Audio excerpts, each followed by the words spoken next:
Rachel had a drawer full of business plans and a life full of nothing. She was 28 years old, business administration degree, worked as an analyst at a medium-sized company, decent salary, decent benefits, decent everything, and she was dying inside. Not literally dying, but fading, becoming smaller, more careful, more afraid. Everyone at work knew Rachel wasn't cut out to be an analyst. She was made to lead. Whenever a problem appeared on the team, Rachel solved it. Project stalled, Rachel unblocked it. Customer dissatisfied, Rachel turned the situation around. She had something you can't teach in college: business vision. The ability to see 3 moves ahead, to connect dots nobody else noticed. Everyone saw it except her, because Rachel suffered from a very specific kind of paralysis. Not about other people's problems, about her own. Every time opportunity knocked, Rachel went into analysis mode. Her colleague Marcus suggested they start a consulting firm together. Rachel spent 3 months researching business models, pricing strategies, positioning frameworks, competitive analysis, profit margins, tax implications, risk assessment. She built spreadsheets with 47 tabs. She read 9 books. She interviewed 23 consultants. By month 4, when she finally felt ready, Marcus had partnered with someone who said yes in 48 hours. Their firm just hit $1 million in revenue. A friend invited Rachel to become partner in a startup. Rachel spent 8 weeks considering, analyzing, building pro and con lists. While she was analyzing, her friend found another partner. The startup took off without her. They were just featured in Forbes. Rachel wasn't indecisive. She was a prisoner of her own mind. She wasn't afraid. Or rather, she was afraid, but that wasn't what stopped her. What stopped her was the attempt to eliminate fear through thought. The belief that if she just thought hard enough, long enough, thoroughly enough, she could find the path with no risk, the decision with guaranteed success. The more she thought, the more reasons she found not to act. What if it goes wrong? What if I'm not good enough? What if I lose everything? What if I look foolish? What if I fail? These questions have no answers, because they're about the future, and the future doesn't exist yet. But Rachel kept asking them anyway. Then came the partnership offer from Keiko. Keiko was 56 years old, Japanese woman who'd immigrated to the United States 30 years ago. She had a small interior design company, solid, profitable, respected, not huge but beautiful. Her clients were loyal, her work was exquisite. Her reputation was impeccable. Keiko saw the wasted potential in Rachel, like looking at a locked door. She offered partnership, 50-50 split. Rachel would handle business development and client relationships. Keiko would handle design. Together they could scale. Rachel said the words that had become her signature phrase. "Can I think about it?" Keiko smiled. Not a happy smile. A recognition smile. Like seeing her younger self in a mirror. Rachel spent 3 weeks thinking. She built spreadsheets comparing partnership structures. She analyzed market scenarios. She researched interior design industry trends. She read books about partnerships. She made lists of questions. Each question generated 10 more questions. Each answer generated 100 new doubts. She wanted guarantees. She wanted certainty. She wanted to know it would work before she said yes. But life offers no guarantees. On a Thursday night, 3 weeks later, Keiko called. "Let's have coffee tomorrow. I need to tell you something." Rachel's stomach dropped. She knew that tone. That was the tone of someone withdrawing an offer. They met at a small cafe near Keiko's studio. Afternoon light cut through half-closed blinds. The place smelled like espresso and cinnamon. Keiko ordered green tea. Rachel ordered nothing. Her throat was too tight to swallow. Keiko looked at her for a long moment. "You're not waiting to be ready," Keiko said. "You're waiting to be sure, and certainty doesn't exist." Rachel opened her mouth to respond. Keiko held up one hand. "In Japan, there's a concept my grandfather taught me. Kunokai, the world of emptiness, the void. When you fight with a sword, if you stop to think about your next move, you die. There's no time for analysis, no room for doubt. You simply act. Your body knows what to do. Your mind just needs to get out of the way." Keiko stirred her tea slowly. "I used to be like you. When I came to the United States, I was terrified. Afraid of failing, afraid of not belonging, afraid of losing everything. I almost didn't start my company because of that fear. I spent months planning, researching, analyzing. What changed? I remembered Kunokai. I remembered that thinking doesn't eliminate fear. Acting does. You'll never be certain, but you can have courage." Courage isn't the absence of fear. It's action despite it. Rachel felt something crack inside her chest. Keiko continued, I'm not withdrawing the offer, but I need you to understand something. This partnership won't work if you approach it the way you approach everything else. Planning until the opportunity passes. I need a partner who can move, who can act, who can flow. Rachel took the partnership, not because she suddenly felt certain, but because she realized certainty was a lie she'd been chasing her whole life. Working with Keiko changed everything. Rachel noticed immediately how different Keiko operated. When a customer placed an order, Keiko didn't spend weeks sketching the perfect design. She sketched something plausible, showed it to the client, adjusted based on feedback, delivered. It doesn't have to be perfect on the first try, Keiko explained. It just needs to be possible. We adjust the rest along the way. Rachel, who had always waited until everything was perfect before showing anyone anything, was shocked. But it worked. Customers loved the agility, the transparency, the collaborative evolution. They felt involved. They felt heard. And the final designs were often better than what Keiko could have created alone, because they incorporated real feedback from real use. Rachel began to internalize the philosophy of Kunokai. She stopped waiting for the perfect plan and started acting with the plan that was possible. She stopped being afraid of mistakes and started seeing mistakes as feedback. She stopped trying to think through all the variables and started flowing with the ones that mattered. 3 months into the partnership, a major client requested a proposal for a huge commercial project. Old Rachel would have spent weeks building the perfect pitch. New Rachel sketched the core concept in 2 days, scheduled a meeting, presented it rough. The client loved it. They signed immediately, said the speed and confidence sold them as much as the design. Kunokai isn't about not thinking, it's about not letting thought paralyze you. It's about acting with total presence but without attachment to outcome. About trusting the process, not controlling it. Miyamoto Musashi, the legendary swordsman, wrote about this in the Book of Five Rings. He called it Mushin. Mind without mind. The state where you act without the interference of conscious thought, where your training takes over, where you become the action itself. And here's what's fascinating. Modern neuroscience has proven what the samurai knew 400 years ago. Researchers at the University of Michigan conducted a study analyzing the brains of people during peak performance: athletes, artists, entrepreneurs, surgeons.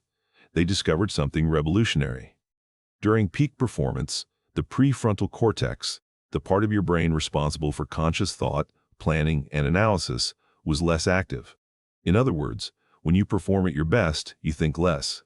Another study at Johns Hopkins University measured the reaction time of elite athletes. They discovered that when athletes tried to consciously control their movements, their performance dropped significantly, because the brain's automatic motor system is infinitely faster than conscious thought. Think about it. You process approximately 11 million bits of information per second, but only 40 bits reach your consciousness. The rest is processed automatically, beneath awareness. When you try to bring everything to consciousness, you overload the system. You create paralysis. The samurai knew this 400 years ago. Today we call it flow state. But it's the same concept, the same truth. Your conscious mind is not your friend when it comes to action. It's your prison guard. So how do you escape? First, stop searching for certainty. Seek clarity instead. Certainty is about the future. Will this work? Will I succeed? Will I fail? These questions have no answers because they require predicting outcomes you can't control. Clarity is about the present. What is the next step? What do I need to do right now? What action moves me forward? You don't need to know if your business will succeed. You need to know what you're doing today to build it. You don't need to know if you'll master the skill. You need to know what you're practicing this hour. Clarity you can have, certainty you cannot. Second, train until you don't need to think anymore. This is what the samurai understood. They practiced basic cuts 10,000 times, not because the cut was complicated, but because they needed it to become instinct, muscle memory, automatic. When you face the opponent, you don't have time to think. Your body must know. The same applies to anything you want to master. Guitar, programming, writing, public speaking, business decisions. You practice the fundamentals until they become automatic. Until your hands know, until your intuition knows. Then, when the moment comes, you don't think, you do. Third, act small but act fast. You don't need the perfect plan. You need the next step clear, and you need to take that step today. Rachel used to build 47-tab spreadsheets before making a decision. Now she asks one question. What's the smallest action I can take right now that moves this forward? Sketch a rough design, send one email, make one call, write one paragraph, take one step. Small actions generate feedback. Feedback generates clarity. Clarity generates the next action. This is Kaizen. Continuous improvement through microscopic change. You don't transform overnight, you transform through one tiny decision repeated until it becomes who you are. Fourth, accept error as part of the process. Water doesn't wonder if it's flowing correctly. It doesn't stop to analyze whether it should go left or right around the rock. It just flows, and if it hits an obstacle, it adjusts. No hesitation, no self-doubt, just response. You will make mistakes, you will choose wrong, you will fail. This is guaranteed. The question is whether you let the fear of that inevitable failure stop you from moving, or whether you accept it as tuition in the school of mastery. Fifth, trust the process, not the result. You don't control whether it will work. You control whether you try. You don't control the outcome. You control the outcome. Attachment to outcome creates paralysis because outcomes are uncertain, but process is certain. You can always take the next step. You can always practice. You can always show up. Trust that and let go of the rest. Now let me be brutally honest with you. Maybe you want to start a business. You spent 14 months researching business models, comparing platforms, analyzing competitors, reading case studies. While you were researching, someone with half your knowledge and twice your courage launched, failed, adjusted, and is now profitable. Maybe you want to learn guitar. You spent 9 months comparing guitars online, reading reviews, watching YouTube videos about the best beginner setup. Your neighbor bought a $70 guitar 8 months ago and can now play 15 songs. While you're still shopping, maybe you want to write a book. You spent 2 years planning, outlining, researching story structure, taking courses on character development. Someone else wrote their first draft in 6 weeks. It's terrible, but it exists. Yours doesn't. Maybe you want to get in shape. You've spent 18 months researching workout programs, comparing gyms, reading about nutrition science, optimizing your macros on spreadsheets. Someone else just started walking 30 minutes a day and has already lost 20 pounds. You know what the difference is? They acted before they were ready. You're still waiting to be sure. Let me translate what I'm waiting to be ready actually means. It means I'm afraid, and I'm hoping that enough planning will eliminate the fear. But it won't. No amount of thinking will make you unafraid. Only action does that. You say you don't have time. Let me translate that too. You don't have time for your dreams, but you had time to scroll social media for 90 minutes this morning. You don't have time to practice, but you had time to watch 3 hours of Netflix last night. You have time. You just value comfort more than change. And that's fine. Just be honest about it. You're not waiting for the right moment. You're waiting for the safe moment. And safety doesn't exist. The path forward is the path you've been avoiding.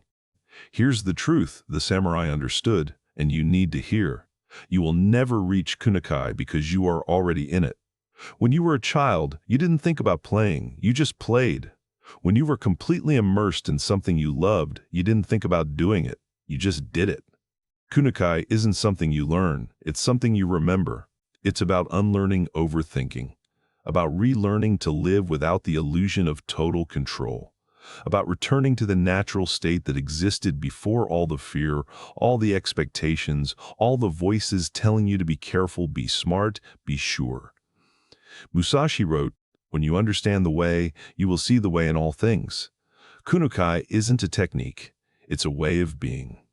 It's about waking up without the anxiety of what needs to be done and simply doing it. About making decisions without the paralyzing weight of doubt and simply choosing. About living without the illusion that you need everything figured out before you begin and simply beginning.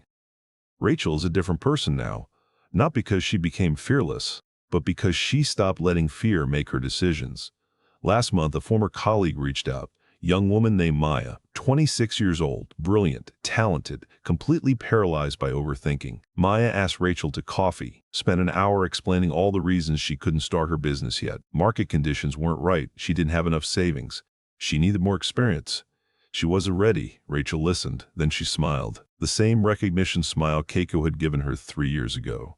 "You're not waiting to be ready," Rachel said. "You're waiting to be sure, and certainty doesn't exist." She told Maya about Kunokai, about the world of emptiness where thought gives way to action, where analysis gives way to flow. Maya's eyes widened, like seeing a door she'd never noticed before. "I need to think about it," Maya said. Rachel laughed, gently. "No judgment, no you don't," she said. "You need to stop thinking about it. That's the entire point." She leaned forward. "Here's what you're going to do. You're going to take one action today. Not tomorrow, today. The smallest possible step. Send one email, make one call, build one thing. Just one. Then tomorrow, you'll take another step. And the day after that, another.